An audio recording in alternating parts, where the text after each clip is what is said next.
3, 4. Faut que je demande un peu de silence. Tu veux des réponses courtes ou... Attends, mais par contre, tu les fais pas quand je parle. Comme je suis le plus important, est-ce que eux peuvent rester comme ça? Et par contre, moi, je fais. Tu mettras quand tu dis je suis plus important qu'on voit que la Ligue 2, ça. Ça enregistre depuis tout à l'heure. Non, J'adore Winamax. Patrick Winamax, si tu me regardes. ça se passe très bien. On s'amuse beaucoup. Et puis surtout on est très content de faire partager un championnat qu'on aime depuis des années, qu'on couvre depuis des années. On se disait que ce serait sympa d'en parler toutes les semaines. Alors le spectacle il est bon, il n'est pas toujours excellent, donc on se disait que ce serait pas mal aussi d'en parler avec du sourire, du recul, du second degré et là avec mes acolytes, je suis plutôt bien servi. Tes sources d'inspiration. Mes sources d'inspiration aussi. Indécis, complètement indécis. On voit au classement, il y a beaucoup d'équipes encore qui peuvent jouer les playoffs. Et ça avait été le cas déjà un peu la saison dernière et ce sera encore le cas cette année. C'est pour ça qu'on aime aussi ce championnat.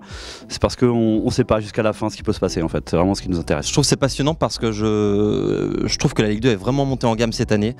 Avec des équipes comme Lorient, Lens, Brest qui se sont vraiment armées pour monter avec de très beaux effectifs. Il y a des équipes qui ont vraiment aussi décidé de développer du jeu, de faire un peu de l'anti-Ligue 2 dans leur façon de voir et de jouer ce championnat. Donc on a des équipes vraiment attrayantes comme Clermont, comme Brest qui jouent vraiment bien au foot. Il y a du jeu, il y a du suspense et on se régale en fait tout simplement. Moi je trouve qu'il y a 2 étages dans cette Ligue 2. Ça veut dire qu'il y a vraiment 2 championnats. C'est très équilibré dans les 10 premiers, où vraiment ça se joue à très peu de points. Mais derrière, je trouve qu'il y a un wagon de fin qui est un peu plus faible, peut-être. Je pense à Béziers, je pense à Nancy, je pense à tous ces clubs-là qui sont peut-être pas au niveau cette année. C'est une vraie bonne question. Alors il est très sous-coté, on n'en parle pas. Tout le monde parle généralement des buffets bretons parce qu'ils sont vraiment bien. Après il faut aimer la galette saucisse, mais le buffet clermontois est vraiment bien à base de petites fourmes d'Ambert, de fromage. Je sais pas si on doit le dire, mais il y a aussi quelques degrés dans l'alcool proposé. Donc non, le buffet clermontois est vraiment bien et il gagne vraiment à être connu. Là, moi, par le buffet de Bean, comme moi je suis en régie, c'est les sushis du vendredi soir qui sont très bien aussi d'ailleurs. Moi, c'est Nancy parce qu'ils font un petit pâté lorrain chaud, très sympa. Non, vraiment, je peux pas te suivre là-dessus. Un petit pâté lorrain. Non, je préfère la galette saucisse. J'ai encore un peu de galette saucisse dans la poche. On a fait quand même une émission. Ouais, mais j'en ai encore, j'en ai retrouvé la semaine dernière. Pourtant, je l'ai amené au pressing et tout, et j'en avais encore dans la poche. Elle était sèche. Il est sympa, il est drôle, mais il est sale. Moi c'était à Sochaux, c'était à Bonal, c'était mon premier sur Bein d'ailleurs et Sochaux, Nancy je crois d'ailleurs, ouais. C'était Sochaux Nancy, ouais c'était un bon souvenir, ouais vraiment. Alors moi je m'en souviens plus du tout, mais vraiment plus du tout. Je me souviens de mon premier match à Bein qui était un Torino contre l'ancien club de Verratti. C'est pas du tout la question qu'on t'a posée. Oui non mais c'est ça, Pescara, c'était un Torino-Pescara. C'était une vraie belle histoire, une véritable aventure humaine. Ça fait 1 minute que je réponds pas à la question, mais c'était ça pour moi. Moi c'était un match assez foot à l'époque, c'était un East Retour. Autant te dire que c'était la régalade. Un match reporté, toute la journée avait été reportée, il y avait de la neige, il y avait un match qui avait eu lieu, c'était East Retour. Et c'est Istres qui avait gagné avec Nicolas Depréville qui avait marqué. Je sais pas si vous préparez un CAP boucherie, que vous aimez les tacles à la gorge. C'est passionnant, y a de belles équipes et en plus on en a pas parlé, mais c'est vraiment un championnat, nous ce qu'on adore à taille humaine. C'est un championnat de mecs bien, commenté par des mecs super bien, en toute simplicité.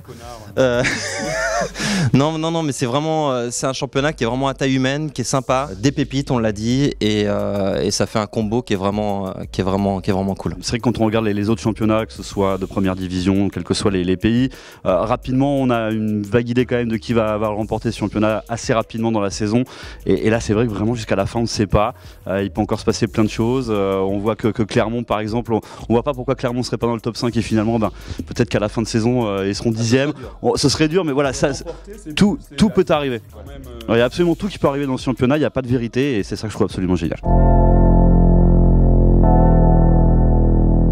Brest, oui. clairement. Pour moi, c'est le favori. Ce qui change à Brest cette année, c'est que Brest arrive à gagner des matchs où il joue un peu moins bien. Brest a été flamboyant vraiment lors de la première partie de saison, ça joue aussi bien que Clermont, parce que Clermont, on doit le dire, dans le jeu, c'est vraiment la référence. Et à la différence de l'an passé, c'est que même quand Brest est dans le dur cette saison, Brest gagne ses matchs. Je pense que Metz sera compliqué à aller chercher, mais pourquoi pas, pourquoi pas voir Brest les titiller, mais je pense que ce sera compliqué. Metz me paraît vraiment au-dessus, c'est un rouleau compresseur. La Ligue 2, on en parlait avant, c'est tellement indécis. Tu fais une série de 3 matchs que tu gagnes pas, tu peux te retrouver 6e, 7e, dépassé par Grenoble, dépassé par Niort, ce genre d'équipe. Et après, on va dire que j'en fais ma tête de turc, mais les équipes de Furlan ont quand même une fâcheuse tendance ces dernières années en Ligue 2 à être très bien classées très longtemps. C'est un Strasbourgeois qui en parle et qui connaît très bien la situation.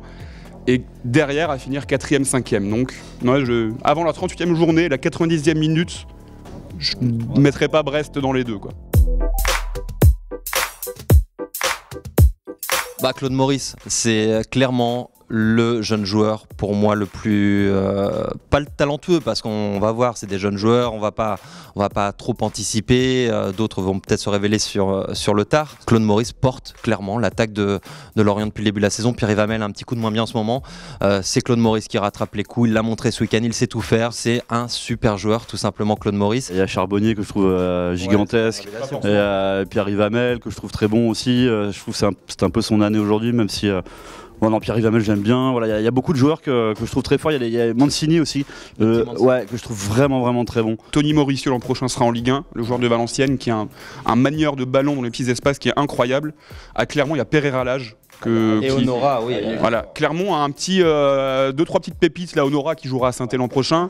2-3 joueurs de milieu de tableau Ligue 2 qui au final pourraient pourquoi pas franchir le cap l'an prochain et jouer en Ligue 1 assez facilement au final. On a retourné le problème dans tous les sens. Robert a consulté. Mais là, pour l'instant, on n'arrive pas à trouver la solution. Alors, qu'est-ce qu'il va falloir passer par l'opération On est inquiet quand même. Mais voilà, c'est une vraie déception. Tu parlais des entraîneurs qui déçoivent. Nous, on a un consultant qui déçoit énormément. C'est Robert Malm, qui est, excusez la familiarité, clairement une buse en pronostic. Il n'y a pas d'autre terme. On continue la rubrique pour lui faire plaisir, parce que sinon ça le vexerait. Il est sympa quand même. Non, par contre, c'est un gars bien. C'est un gars bien. Ah, là on est dans le gars bien, là. Mais par contre... Généreux. Oui, généreux. Non, il est généreux. Et souriant. Voilà. Mais par contre, il est nul en prono. Je le suivais pas, quoi. Non, jamais.